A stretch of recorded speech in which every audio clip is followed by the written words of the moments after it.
Donc voilà ma belle, on a fait 30 grammes de noix de coco, 30 grammes vaseline et 2 grammes de cire d'abeille. C'est comme ça, oh, elle est comme ça la cire d'abeille, voilà, le couleur comme ça, voilà, se forme comme ça. Attends, je te approche à la caméra. Voilà, donc comme ça en fait. On a l'équivalent de 2 grammes. Et bien sûr le pot, moi je vais l'ouvrir pour préparer et le noix de coco, comme ça.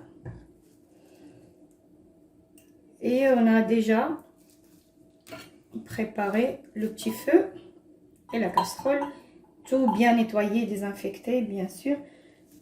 Hop. Et je mets mes gants, c'est juste pour t'expliquer. Alors, on met, c'est pareil en fait, vaseline ou peu importe. Alors, on connaît très bien la vaseline pour son côté pharmaceutique en fait, adoucissant et tout ça. Donc, hop. C'est pour ça que je te dis cuillère, fourchette en bois, ça aide en fait, couteau ou fourchette, ou même de petites cuillères en bois. Voilà, surtout pour les beurres,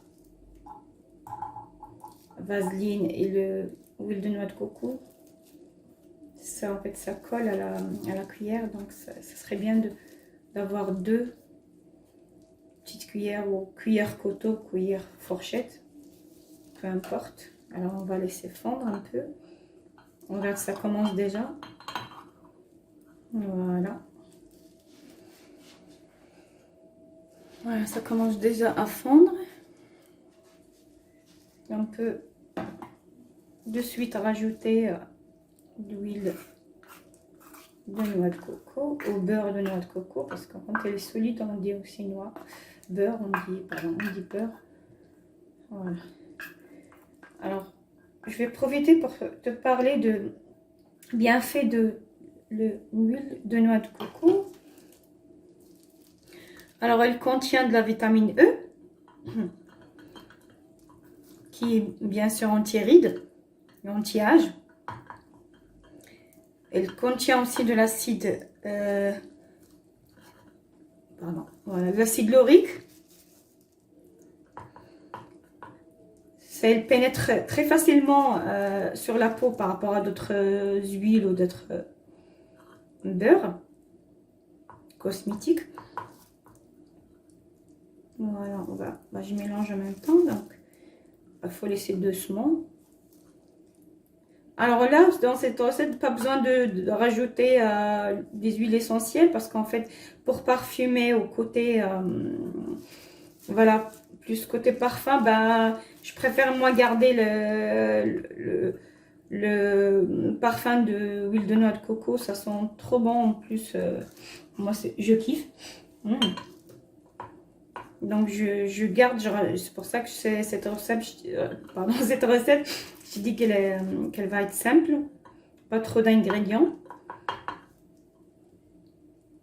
Parce qu'en fait, l'huile de noix de coco, comme elle a la vitamine E, elle vient bien pénétrer la peau, donc elle est bien pour les ongles. C'est pour ça qu'elle est utilisée dans les manucures, pédicures, et c'est pour ça que je l'ai choisie pour cette recette, pour les pieds. Justement, je me suis dit, bah tiens, juste elle et vaseline, et c'est bon, pas besoin de rajouter d'autres ingrédients. Donc, elle est antibactérienne, elle est anti-inflammatoire. Donc, elle soulage la peau. Comme des irritations, ouais, quand ça gratte, etc. Ou même si des petites blessures là, des griffures, des blessures de rien du tout. Donc, pour adultes ou enfants aussi, ça calme, c'est naturel. Donc, il n'y a pas de danger, il n'y a pas de côté négatif, quoi. C'est bien aussi pour les boutons qui poussent des fois comme ça sur la peau. C'est un démaquillant très bien, même pour c'est un maquillage waterproof là qui disent voilà, résiste à l'eau.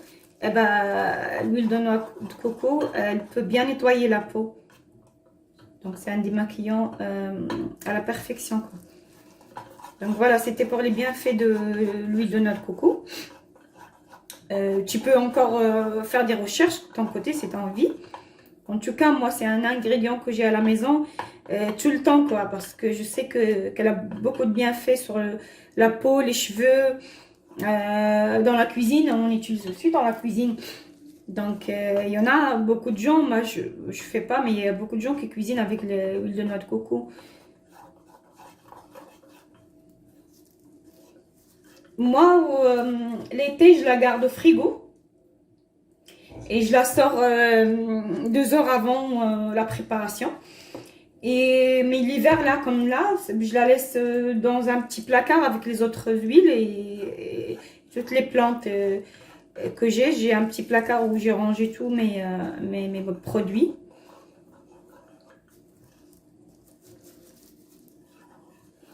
Alors, pour la cire d'abeille, j'attends juste que ça fond. C'est pour ça, il faut sur un feu qui est vraiment doux, pardon, qui vient pas brûler en fait les huiles et du coup ils gardent voilà, leur qualité ou leur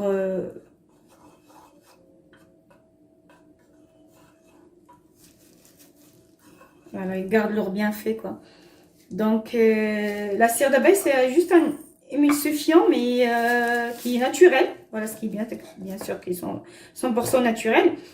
Ça rentre dans les préparations de crèmes, baumes et beaucoup de choses, voilà, dans la cosmétique naturelle, quoi. Bah, moi, j'aime bien, comme je te dis, il y a la cire d'abeille, cire d'olive. Il y a d'autres cires aussi, la cire japonaise. J'avais juste oublié en fait, le nom. Ça vient pas. Des fois, on perd. Ça reste un choix, mais moi, je veux aussi côté bienfait de la cire d'abeille.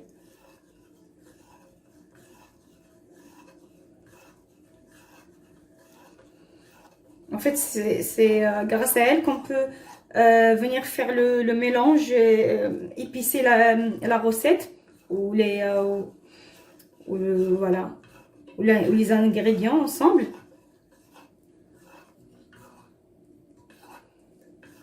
Ce qui donne une forme de crème au baume.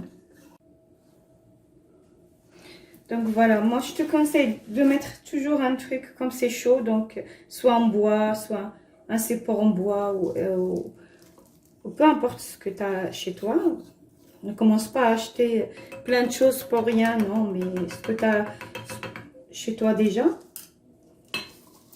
Et voilà. Et on verse tout doucement. Voilà. Je tiens le truc. C'est pas grave, j'ai renversé, mais c'est pas grave. Voilà. Alors voilà, c'est prêt. Tu vas laisser ça 5 à 10 minutes, le temps que ça donne la crème, quoi.